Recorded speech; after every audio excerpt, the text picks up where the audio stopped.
Segunda vitória consecutiva, terceira partida consecutiva em São Januário, 44 pontos. O Vasco está com uma tranquilidade um pouco maior agora para poder pensar o seu restante de ano. Vamos falar um pouquinho de Bahia e Vasco.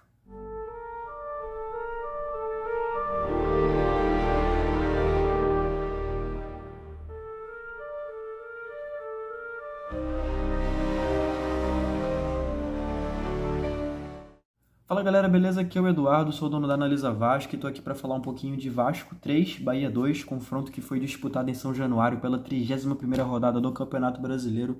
Essa partida foi a segunda vitória consecutiva da equipe, o time vinha de uma vitória por 1-0 contra o Cuiabá nesse mesmo São Januário, na última quinta-feira, também pelo Campeonato Brasileiro, e a outra partida em São Januário que eu falo aqui é o empate em 1-1 contra o Atlético Mineiro, que custou a eliminação da Copa do Brasil.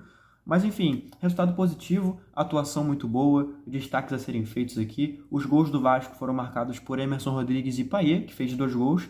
E vamos falar um pouco sobre a partida. O Vasco começou muito bem a partida, apesar de ter sofrido algumas finalizações ali no começo, mas com a mentalidade muito boa, produzindo muito.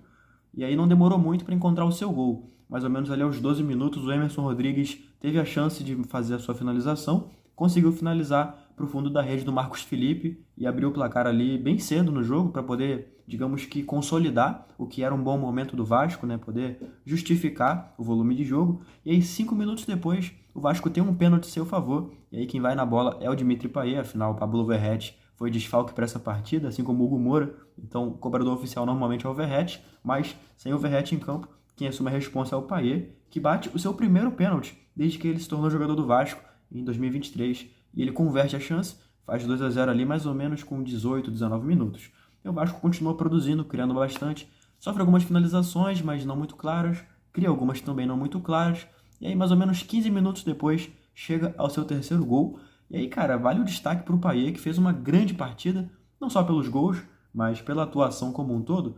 Só que assim, os gols eles simbolizam muito, porque o primeiro gol é uma cobrança de pênalti, né, mostrando o poder de decisão dele, e o segundo gol, simplesmente uma finalização de fora da área com a perna esquerda, que não é a boa.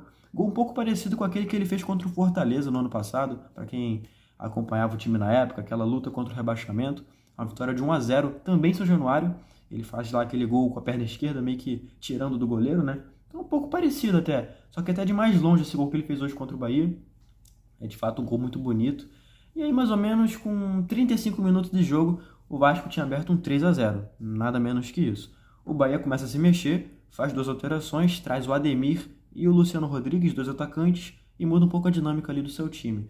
E aí, mais ou menos uns 8 minutos depois do gol do Vasco, sai o gol do Bahia, justamente com o gol do Luciano Rodrigues e assistência do Ademir, os dois que entraram nessa primeira etapa ali. E aí começa a ter um pouquinho de reação do tricolor, mas o primeiro tempo termina 3-1. A volta para o segundo tempo, o Vasco não mexe nada, o Bahia mexe um pouco no meio campo. O Vasco continua com a mesma pegada que teve no primeiro tempo, mas começa a sentir um pouco o desgaste da partida. E aí começa a mexer um pouco o time, o Rafael Paiva.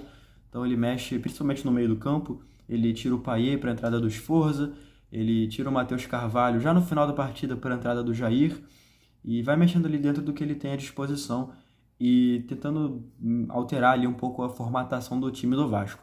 Vale destacar, desde o começo do jogo vinha jogando o Galdames, que fez uma boa partida. Substituiu nada menos que o Hugo Moura, que para mim é o grande volante do Vasco em 2024, e se saiu muito bem. Fez uma grande partida, para mim, a grande partida do Galdames pelo Vasco, superando, por exemplo, o clássico contra o Botafogo, o clássico contra o Flamengo e o clássico contra o Fluminense, todos pelo Campeonato Carioca. Foram as grandes partidas do Galdames nesse ano de 2024, até então, porque para mim, essa contra o Bahia supera pela atuação que ele teve, muito consistente defensivamente, ofensivamente também, e foi o único do trio de meio campo que se manteve o jogo inteiro. Então, como eu falava, o Vasco se mexeu um pouco ali no banco, por exemplo, tirou o Puma para poder fazer a entrada do Maxime Domingues, tirou o Emerson Rodrigues para a entrada do Alegria, menino da base. Então vai fazendo ali suas alterações, e uma alteração em questão que marcou um pouco, que foi a saída do Ryan para a entrada do Alex Teixeira. Só que essa saída do Ryan é por conta de lesão.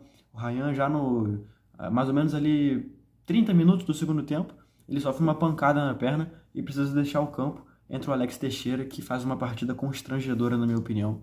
Eu acho que o Alex, cada jogo que passa, mostra que não está em condição de jogo, não está no mesmo nível do time. Respeito máximo à pessoa, o profissional, não ataque pessoal a ele nem nada do tipo. mas ele precisa melhorar muito para poder conseguir acompanhar a pegada do time e conseguir contribuir, que eu tenho certeza que é a vontade dele, né? E a entrada do Maxime também vale o destaque, porque volta a ter minutagem. Na minha opinião, ele entra muito bem na partida. E é curioso, porque o Maxime, ele é mais um meia do que um ponta, né? Ele é um meia atacante, ali um camisa 8 e tal, mas tem entrado mais como um ponta, mais uma vez entra como um ponta.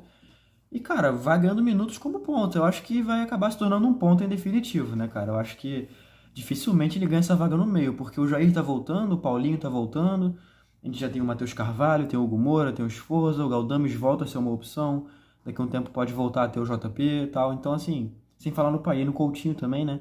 Então, ele vai ganhando minutagem na ponta, sem o David, sem o Adson lesionados, eu acho que a tendência é por aí. E tem saído muito bem. Ele é um ponta que, logicamente, cadencia um pouco mais o jogo, mas que consegue se associar muito bem com os meio-campistas. Ele corta de fora para dentro por ser canhoto. Então acho que agrada muito o Rafael Paiva, pela característica ali que ele oferece e tudo mais. Eu acho que, de fato, vai ganhando seus minutos ali e vai mostrando credenciais positivos. No geral, uma partida boa do Vasco. Apesar disso, o Vasco cede mais um gol ali na reta final da partida. O Ademir marca o 3-2 no caso, e quase faz o 3-3 com o Rafael Ratão. Já ali nos acréscimos, o Rafael Ratão tem uma finalização claríssima ali, colado na trave, literalmente, só para empurrar a bola para o gol. E ele consegue errar o gol, ainda bem, porque senão a gente estaria falando aqui do empate. Então, realmente, no detalhe, o Vasco produziu para poder ganhar, mas, cara, deu muito mole na defesa, poderia ter perdido esse jogo. Destaque negativo fica ali para a reta final da partida, ali por volta dos 30, 40 minutos.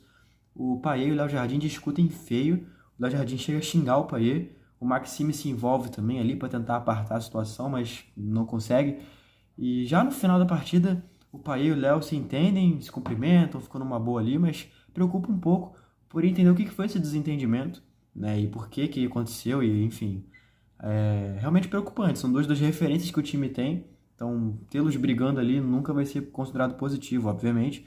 Eu não vejo como competitividade, o time tá aguerrido, eu vejo tipo assim, desentendimento, a gente não pode ter isso, que seja uma coisa pontual que não se repita.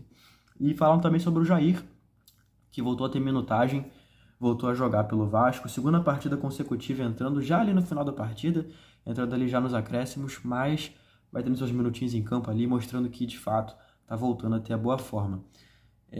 O Vasco volta a campo na próxima terça-feira, dia 5 de novembro, quando enfrenta o Botafogo fora de casa, no estádio Newton Santos, pelo Campeonato Brasileiro, 32ª rodada. Vai ser o segundo clássico contra o Alvinegro nesse Campeonato Brasileiro. No primeiro, em São Januário, ficou empate por 1-1. No Campeonato Carioca, goleada por 4-2. O Vasco, que até o momento está com 100% de aproveitamento no estádio Newton Santos em 2024, teve a vitória contra o Botafogo, que eu acabei de mencionar, e a vitória contra o Fluminense pelo segundo turno do Campeonato Brasileiro por 2-1. Então corre atrás de manter um 100% de aproveitamento no Newton Santos. E, enfim, acho que no final das contas é um momento muito positivo para o Vasco continuar pontuando e afastar-se de vez de qualquer especulação de zona de rebaixamento, porque para mim já não é mais a conversa. Eu acho que hoje não se fala mais em Vasco e zona de rebaixamento. Eu acho que o papo do Vasco é por pré-Libertadores, é por tentar estar ali bem perto dessa situação de Libertadores. Não acho que é nenhuma utopia, eu acho que é totalmente plausível essa condição de Libertadores, mas vamos com calma, vamos ver como é que a gente sai contra o Botafogo para poder, digamos que, definir, né, o que vai ser essa vida do Vasco nesse final de campeonato. Mas enfim, eu fico por aqui. Obrigado a você que viu esse vídeo até o final. Admito que eu tô um pouco emocionado e cansado também, porque estive lá no estádio, inclusive pude perguntar para o Rafael Paiva. Eu vou colocar essa pergunta aqui pra gente depois, mas eu queria convidar você que viu esse vídeo até o final a se inscrever no canal e a deixar o like, porque isso me ajuda. Também ajuda o algoritmo a entender que você gostou desse vídeo e que você quer ver mais vídeos desse tipo, não só do Analisa Vasco, mas de outros canais também. Também queria recomendar nossas redes sociais, @AnalisaCRVG. Por lá a gente fez a cobertura em tempo real do jogo e a gente publica diariamente conteúdos sobre o Vasco da Gama por todas elas: Twitter, Instagram, Facebook, Threads, TikTok, enfim, várias redes sociais. Acompanha a gente por aí, só procurar lá, @AnalisaCRVG. E claro, o nosso site, analisavasco.com. Por lá a gente traz um conteúdo um pouco mais elaborado. Teve, por exemplo, a matéria de fim de jogo, trazendo alguns detalhes ali, uma coisa mais analítica e tal. E também, da mesma forma, a gente atualiza diariamente, então não deixe de conhecer. Enfim, eu me despeço por aqui. Muito obrigado a você mais uma vez que viu esse vídeo até o final. Tamo junto, até a próxima e fica aí com a minha pergunta pro Rafael Paiva na coletiva. Boa noite, Paiva. Eduardo Alves, do portal BTB Esportes. Essa é a terceira partida seguida do Vasco em São Januário e a terceira de uma sequência de 4 no Rio de Janeiro, nessa sequência de jogos dessa reta final do Campeonato Brasileiro, que tende a ser um pouco mais tensa. Qual a importância de estar perto de casa? E se você pudesse falar um pouco também das opções que você teve para os desfalques de hoje, no caso o Verratti, o Hugo Moura, Galdames e o Ryan, que entraram, na minha opinião, muito bem. Se puder falar um pouco do trabalho deles essa semana, seria importante. Jogar em casa faz muita diferença, né? A gente teve um setembro muito difícil, se eu não me engano a gente não jogou nenhum jogo no Rio, né, em setembro, e a gente teve uma sequência difícil, pegamos adversários difíceis, né? Todos são, mas ali particularmente alguns da parte de cima da tabela, e a gente sofreu bastante, né? Jogar em casa pra gente faz toda a diferença. A torcida ela empurra demais a gente para frente e o ambiente é outro, então isso ajuda demais, né? A respeito dos jogadores, a gente teve 4 jogadores diferentes do último jogo. O Galdames é um jogador que tem uma qualidade muito grande, é um jogador nível de seleção chilena. A gente sabe que quando a gente colocasse, ele ia dar conta do recado, né? Era mais um jogador que em algum momento, algum momento desse ano, ele teve uma fase ruim até com a torcida, mas de novo, a gente tem muito jogador talentoso aqui que se a torcida estiver apoiando, eles vão entregar muita coisa boa. Então o Galdames é para mim um exemplo claro disso, um jogador que o tempo todo se dedica, aguerrido, tem qualidade técnica, fez um grande jogo. Ryan também em algum momento, pela idade até, teve as oscilações para baixo, mas é um jogador com muito potencial, 18 anos, a gente precisa tratar bem esses jogadores. E outro jogador, o Michael, entrou no lugar do Léo. Então a gente teve outros jogadores ali que tiveram um nível muito alto. De novo, a gente confia muito no nosso grupo, a gente tem um grupo muito bom. E esses 7 jogos a gente precisa provar dentro de campo e é uma sequência maior de jogos que a gente tem qualidade, a gente vai buscar coisas maiores aí na competição.